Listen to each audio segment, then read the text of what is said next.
Hello guys, welcome to this video.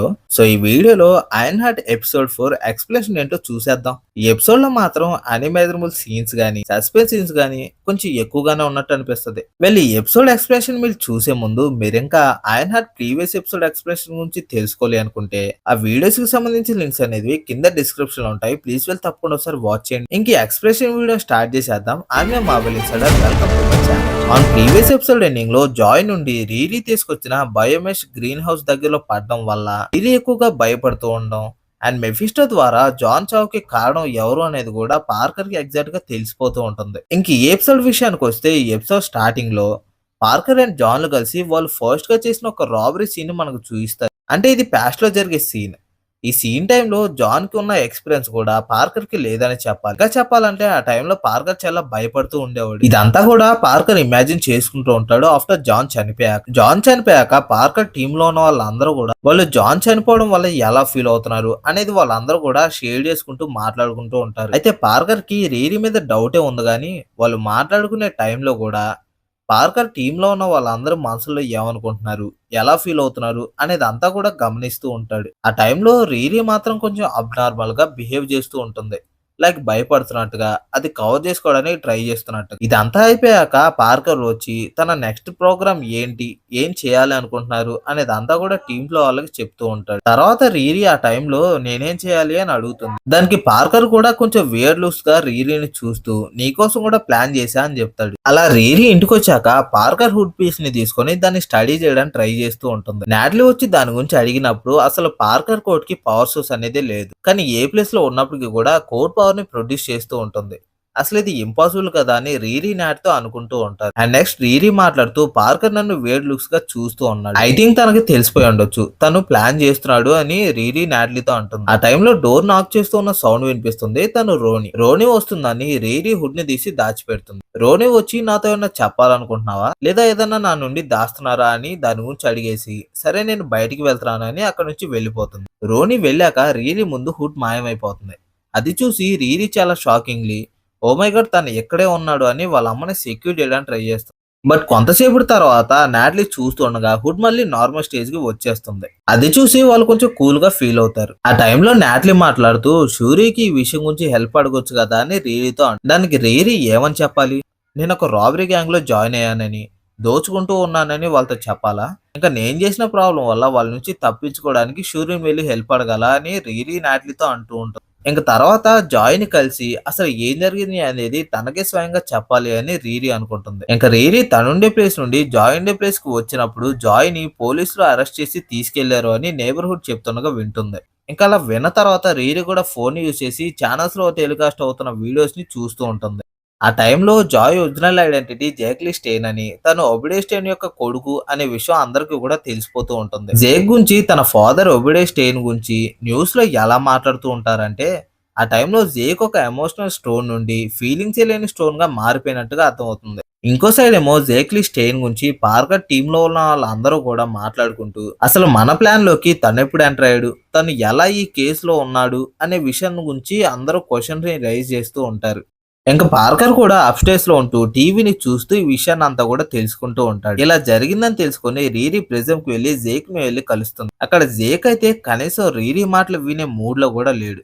చెప్పాలంటే తను చాలా భయపడుతూ ఉన్నాడు, షాక్ లో ఉన్నాడు. ఆ మీట్ అయిపోయాక రీరీ పార్కర్ అండ్ టీమ్ ఉండే ప్లేస్ కు వస్తుంది. ఇక్కడ రీరీ క్లోన్ దగ్గరికి వెళ్లి ఏంటి ఏం జరుగుతుంది అని అడుగుతుంది. ఇంకా క్లోన్ మాట్లాడుతూ పార్కర్ ఒక న్యూటెక్ స్పెషలిస్ట్ ని రిక్రూట్ చేసుకుంటున్నాడు అని కూడా చెప్తుంది. దీని గురించి నీకు తెలీదా అన్నప్పుడు అది రీరీ కవర్ చేయడం కోసం నాకు తెలుసు నేనే మర్చిపోయి ఉంటాను అని అబద్ధం చెప్తుంది. అలా రీరీ పార్కర్ దగ్గరికి వెళ్తుంది. పార్కర్ ఆ టైంలో కూడా జేక్స్టైన్ న్యూస్ లో వస్తూ ఉండడం చూస్తూ పాపం కదా ఎవరో తన్ని ఇరికించారు అని అంటూ ఉంటాడు. ఇంకా చెప్పాలి అంటే ఇండైరెక్ట్ గా రీరీ అనే బ్లేమ్ చేస్తూ ఉంటాడు. ఆ టైంలో పార్కర్ ఇంకా మాట్లాడుతూ అసలు రీరీ ప్లాన్ మొత్తం కూడా తనకి బాగా తెలుసు అన్నట్టుగా పోసకొచ్చినట్టు మాట్లాడుతూ ఉంటాడు. ఇంకా రీరీగా అర్థమవుతుంది ఆ టీమ్ లో తనకి ప్లేస్ లేదు అని అర్థం చేసుకుని అక్కడ నుంచి ఇంటికి వచ్చేస్తుంది. రీరీ ఇంటికి తిరిగి వచ్చేసాక వాళ్ళ ఫ్యామిలీ సెక్యూరిటీ కోసం సీసీ కెమెరాస్ లను ఫిక్స్ చేయడం అండ్ వాళ్ళ మామ్ కి ఒక సెక్యూర్ వాచ్ ని ఇస్తుంది. ఇంకా జావెరిక్ కూడా ఈ వాచెస్ అనేవి షీల్డ్ ప్రొటెక్షన్, అంటే ఏదన్నా భయపడినప్పుడు లేదా పెద్ద సౌండ్స్ కానీ వచ్చినప్పుడు ఆటోమేటిక్ గా ఈ వాచ్ అనేది ఒక షీల్డ్ ప్రొటెక్షన్ ని క్రియేట్ చేస్తుంది.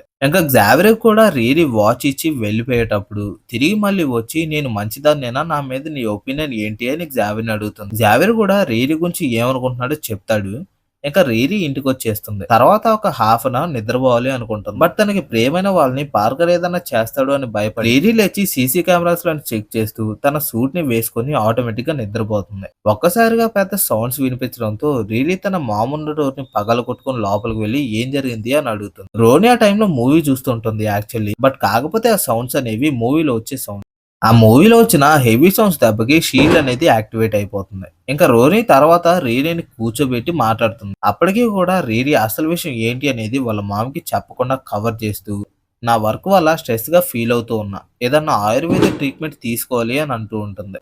ఇక నెక్స్ట్ డే రోనీ రీరీని తీసుకుని టాన్ వల్ల షాప్ కు వస్తుంది. అక్కడ షాప్ కౌంటర్ లో టాన్ వాళ్ళ డాటర్ అయిన జెల్మా ఉంటుంది.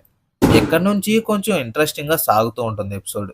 టాన్ ఇంకా రీరీ రోనీలు కలిసి మాట్లాడుకుంటూ ఉన్నప్పుడు జెల్మా కేవలం తన ఐస్ ని యూజ్ చేసి రీరీ పాకెట్ లో హుడ్ ఉంది అనేది గమనిస్తూ ఉంటుంది. దాని గురించి మాట్లాడడానికి వాళ్ళందరినీ కూడా జెల్మా ప్యారలల్ యూనివర్స్ కి తీసుకొని వెళ్తారు. నిజంగా జెల్మా అనే ఒక క్యారెక్టర్ ఉన్నట్టు గాని, తనకి ప్యారలల్ యూనివర్సెస్ లో ట్రావెల్ చేయగలిగే ఎబిలిటీ ఉందని గాని కనీసం కూడా నాకు తెలియదు. ఇక్కడ హుడ్ గురించి జెల్మా డీప్ గా తెలుసుకునే ప్రాసెస్ లో మాట్లాడుకుంటూ, జెల్మా ఒక మ్యాజిక్ సోర్స్ స్టూడెంట్ అని, తను అండ్ తన మామ్ కలిసి కమతాజ్ లో కోర్స్ చేశారని, అక్కడే ఇవన్నీ నేర్చుకున్నట్లుగా మెన్షన్ చేస్తారు. తర్వాత హుడ్ గురించి తెలుసుకుంటూ ఉండగా స్టాన్ అది చూసి ఇది ఎక్కడి నుండి దొరికింది రీరీ అని క్వశ్చన్ చేస్తుంది. రీరీ చెప్పగానే టాన్ కొంచెం శివరంగా ఫీల్ అవుతూ ఇది ఒక డిమెన్షన్ నుంచి వచ్చింది, ఆ డిమెన్షన్ ఎక్కడ ఉంది అనేది కూడా ఎవరికి తెలియదు, అండ్ ఇది ఒక బ్యాడ్ మ్యాజిక్ అని కూడా ఎక్స్ప్లెయిన్ చేస్తూ ఉంటుంది. తర్వాత ప్రెసెంట్ యూనివర్స్ కి వాళ్ళందరూ కూడా తీసుకొచ్చేసి రీరీ అండ్ రోనీలను షాప్ లో నుండి బయటికి వెళ్ళిపోమంటారు. రీరీ ఇక రోనీతో కలిసి బై వాక్ గా వెళ్తూ ఉంటే రోనీ రీరీ గురించి అడుగుతూ ఉంటుంది, నువ్వేం చేస్తున్నావు అని అడుగుతూ ఉంటుంది. ఎప్పటికన్నా రీరీ నిజం చెప్పు అని అంటూ ఉన్నప్పటికీ రీరీ మాత్రం పూర్తిగా ఇది విషయం అని చెప్పేసి వాళ్ళ మామకి ఏం చెప్పదు. అక్కడ నుండి రీరీ తన సూట్ లో ఫ్లై అవుతూ జాయ్ యొక్క సీక్రెట్ ప్లేస్ కి వచ్చేస్తుంది. ఇక్కడ రీరీ జాయ్ ప్లేస్ కి వచ్చేసిన తర్వాత ఆ హుడ్ ని ఎలాగైనా నాశనం చేయాలి అని చాలా విధాలుగా ట్రై చేస్తుంది. బట్ వీలు పడదు. ఇంకా చివరిగా ఏం చేయాలో అర్థం కాక రీరీ తన సూట్ లో ఫ్లై అవుతూ వెళ్తూ ఉంటే తనకి పానిక్ అటాక్ అవుతుంది. అందువల్ల ఒక ప్లేస్ తీసుకొని అక్కడ ల్యాండ్ అవుతారు. ఇంకా అలా ల్యాండ్ అయిన తర్వాత రీరీ పానిక్ అటాక్ ని చూసి నాట్లీ ఎలాగైనా హెల్ప్ చేయాలి అని సూట్ ని తీసుకుని ఏమన్నా హెల్ప్ తీసుకురావడానికి వెళ్తాడు. ఆ టైంలో జాయ్ ఏదైతే ప్రెజెంట్ లో ఉన్నాడో అక్కడికి పార్కర్ వెళ్తాడు. పార్కర్ అక్కడికి వెళ్లి అదంతా ఎక్స్ప్లెయిన్ చేస్తూ రీరీ ఎలా శత్రుగా మారింది అనేది ఎక్స్ప్లెయిన్ చేస్తూ తనతో కలవమని రిక్వెస్ట్ చేస్తాడు. ఇంకెక్కడ రీరీ పానిక్ అటాక్ నుంచి బయటపడడం కోసం నాట్లీ వెళ్లి గ్జావియర్ ని అక్కడికి తీసుకొని వస్తుంది. అలా గ్జావియర్ అక్కడికి వచ్చిన తర్వాత పానిక్ అటాక్ అయి ఉన్న రీరీని హగ్ చేసుకుంటాడు. తర్వాత గ్జావియర్ రీరీ అయ్యాక ఉంది నాట్లీ అని తెలుసుకొని షాక్ అవుతాడు.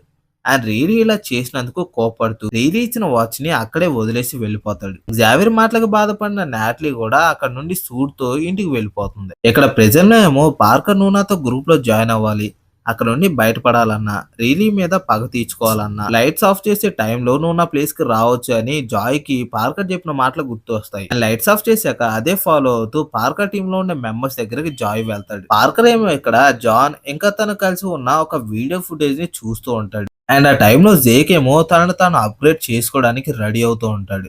అండ్ తనకి పార్కర్ టీమ్ లో ఉన్న వాళ్ళందరూ కూడా హెల్ప్ చేస్తూ ఉంటారు.